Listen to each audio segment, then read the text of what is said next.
Baik, terima kasih rakan tugas di Studio 3 dan sejak pagi tadi saya berada di Sasana Kijang Bank Negara ini untuk berlangsungnya seminar antarabangsa GST 2014 di mana sejak pukul 9 pagi tadi selesai saja ucap pertama Perdana Menteri Datuk Seri Najib Tun Razak.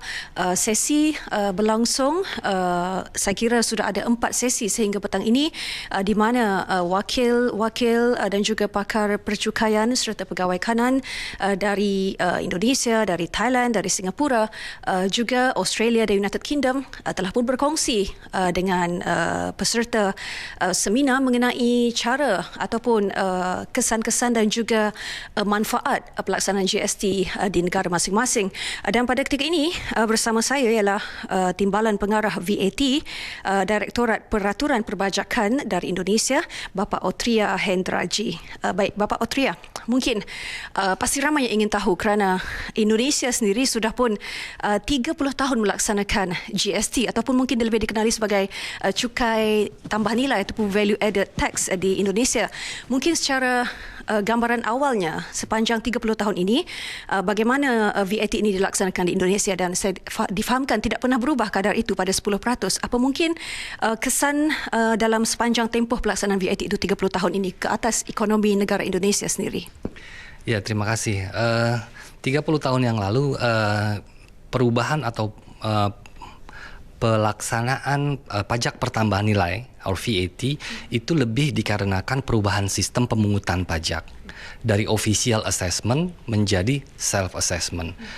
Semata-mata dilihat ke depan bahwa tidak mungkin dengan official yang terbatas. Yang terbatas kita dapat mengumpulkan pajak di seluruh Indonesia karena terdiri dari sekian banyak pulau. Oleh sebab itu perubahan sistem inilah dipakai sebagai momen untuk mengganti yang dari sebelumnya sales tax menjadi VAT. Jadi tidak ada sama sekali pertimbangan akan penerimaan pajak. Nah, untuk saat ini setelah 30 tahun tentunya ada tiga kali perubahan amendment law. Pajak pertamanya kita ubah undang-undangnya selama 3 kali untuk mengadaptasi terhadap perkembangan bisnis yang terjadi. Sekarang ada kecenderungan bahwa seluruh negara di dunia atau banyak negara di dunia menggeser pemungutan pajak dari pajak langsung menjadi pajak tidak langsung. Oleh sebab itu adalah tepat apabila Malaysia mempertimbangkan untuk memperkenalkan pajak tidak langsung seperti banyak negara sudah memakai. Kami sendiri Indonesia masih berjuang untuk memperbaiki administrasi. Walaupun sudah 30 tahun, kami sadari bahwa perkembangan teknologi perlu menjadi pertimbangan untuk mempermudah wajib pajak atau taxpayers to obey the law. Kemudian yang perlu diperhatikan juga adalah membuat regulasi menjadi mudah untuk dipahami, baik oleh kita sebagai fiskus maupun oleh bisnis taxpayers.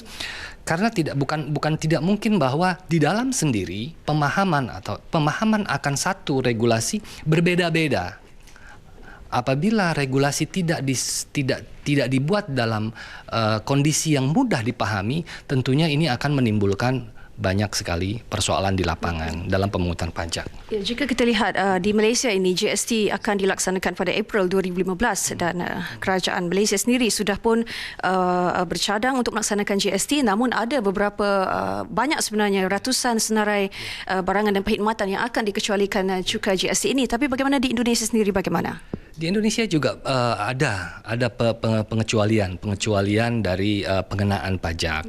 Biasanya itu menyangkut basic needs atau kebutuhan dasar seperti pendidikan, kesehatan, kemudian sektor-sektor tertentu yang ingin difasilitasi. Seperti Indonesia memberikan fasilitas pada tahap startup production of a certain sector.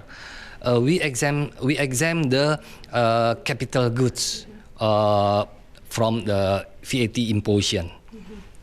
Dan jika kita lihat juga sistem GST ini dikatakan akan menambah hasil pungutan hasil pendapatan negara di Indonesia sendiri setelah 30 tahun pelaksanaannya. Bagaimana kesan VAT pada kadar 10% ini menambah nilai pendapatan negara Indonesia sendiri? Iya, semakin tahun penerimaan dari VAT semakin meningkat. Tahun lalu kontribusi penerimaan VAT 40% dari total revenue atau setara dengan 400 triliun rupiah. Mempertimbangkan potensi VAT dengan memperbaiki administrasinya, tentu akan mendapatkan tambahan penerimaan tanpa menaikkan tarif. Dengan memperhatikan atau memperbaiki administrasi, itu akan didapat tambahan penerimaan yang cukup signifikan. Baik, akhir sekali Bapak Australia, Malaysia buat pertama kalinya. Ini satu langkah yang mungkin dikatakan kurang popular di kalangan rakyat, tetapi ia satu langkah yang perlu diambil oleh kerajaan untuk memastikan ekonomi negara terus progresif selepas ini. Mungkin ada saranan ataupun nasihat yang mungkin boleh Bapak kongsikan bersama untuk rakyat Malaysia khususnya dalam menghadapi pelaksanaan GST ini. Tentu pertimbangan Malaysia untuk menerapkan GST ini pemerintah Malaysia dan rakyat yang lebih tahu. Tetapi berdasarkan pengalaman kita, 3 aspek yang perlu diperhatikan di dalam pelaksanaan ini. Yang pertama adalah aspek regulasi. Sedapat mungkin regulasi itu mudah dipahami, mudah dijalankan baik oleh official maupun taxpayer. Yang kedua adalah sangat penting untuk menggunakan IT-based administration system to run the VAT itself. And the third is the capable staff. We need to train, to educate all our staff to get to the same level of understanding of VAT regulation. Baik, Bapak Austria, terima kasih kerana sudi bersama Nasional 5 pada petang ini.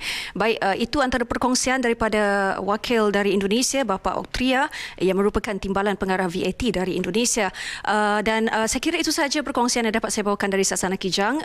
Perkembangan seterusnya ataupun rumusan daripada seminar antarabangsa GST pada petang ini akan kami bawakan dalam berita jam 8 malam nanti. Untuk itu kembali dulu ke Studio 3.